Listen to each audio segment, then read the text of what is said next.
आप सभी को जय मसीह की। एक मेडिकल स्टोर का मालिक सुबह सुबह अपने शॉप को जब ओपन करता है तो सुबह सुबह ही एक छोटा सा लड़का आता है, जल्दी जल्दी में आता है और बोलता है, अंकल ये दवाई दे दीजिए, मेरी माँ के लिए बहुत अर्जेंट है, अगर ये दवाई मुझ समय पे नहीं दूंगा तो मेरी माँ मर जाएगी करके एक पर्ची देता है और दवाई की मांग करता है। सुबह सुबह वक्त रहता है और वो लड़का जो रहता है वो भी बहुत हड़बड़ी में रहता है। तो मेडिकल स्टोर का जो मालिक रहता है वो जल्द से जल्द, क्योंकि सीरियस मैटर दिखता है, तो जल्द से जल्द दवाई लाके उस लड़के को दे देता है। उसके बाद वो लड़का अपने घर की ओर चला जाता है। उसके थोड़े देर बाद उसके मेडिकल संचालक जो रहता है, मालिक जो रहता है, उसको थोड़ा सा ध्यान में आता है कि वो जो दवाई दिया है वो गलत हो गया, उसने कुछ और दवाई उस लड़के को दे दिया और वो बहुत डिस्टर्ब हो जाता है। फिर वो और बहुत सारी बातों को सोचने लग जाता है कि ये दवाई जब वो लड़का अपनी माँ को पिलाएगा तो वो उसकी माँ मर जाएगी और फिर मेरे ऊपर पुलिस केस हो जाएगा, मेरा धंधा बंद हो जाएगा, मैं जेल में चला जाऊंगा। ऐसा बहुत सारे चिंता स्वाभाविक था उसके मन में आना और बहुत टेंशन में आ गया था और अनजाने में उससे वो गलती हो गया था, वो डिस्टर्ब हो गया था।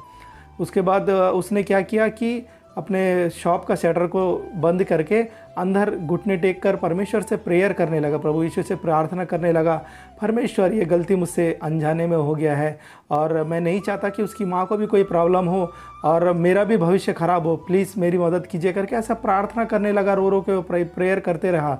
उसके कुछ समय बाद वो जब प्रार्थना में लगा हुआ था, कुछ समय बाद किसी ने आके उसके शटर को ठकठकाया तो वो डर गया। वो सोचा कि सच अब पुलिस आ गया होगा, शायद हो गया है, जो प्रॉब्लम होना था प्रॉब्लम सामने आ चुका है, पुलिस आया होगा बोल के वो डरते डरते जब शटर को खोला तो देखा कि वही लड़का जो पहले आके दवाई लेके गया था फिर से उसके सामने खड़ा था और वो कहता है, अंकल आप जो दवाई दिए थे, जब मैं उसको लेके जा रहा था तो रास्ते में वो गिर कर फूट गया, मेरे गाड़ी से जो नीचे गिर कर वो फूट गया, आप मुझे फिर से दवाई दीजिए करके, अर्जेंट है बोल के फिर से वो मांगता है।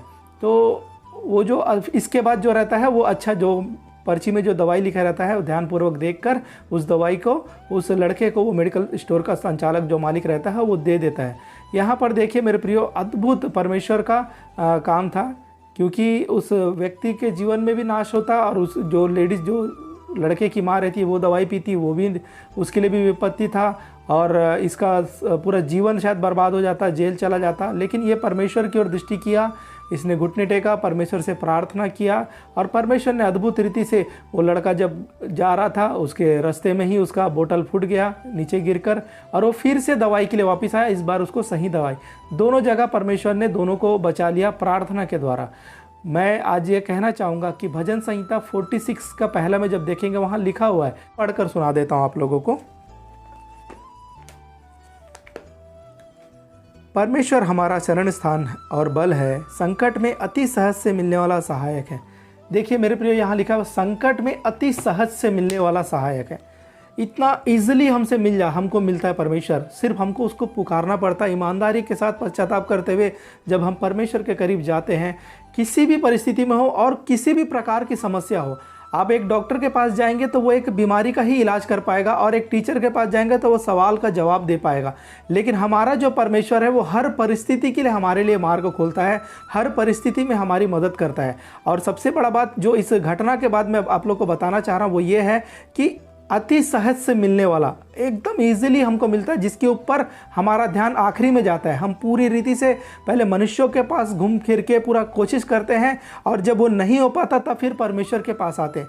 जबकि हम परमेश्वर के सन्निधि में आके अगर प्रार्थना करेंगे तो परमेश्वर इस वायदे के अनुसार, जो इस वचन में परमेश्वर हमसे वायदा करता है, उस वचन के अनुसार परमेश्वर हमारे जीवन में तुरंत कहीं ना कहीं से हमारे परेशानियों को दूर करने का द्वार को खोल देता है। आज इस वचन को मनन करें मेरे प्रियो और लगातार इस वचन को अपने दिल में बसाए रखें।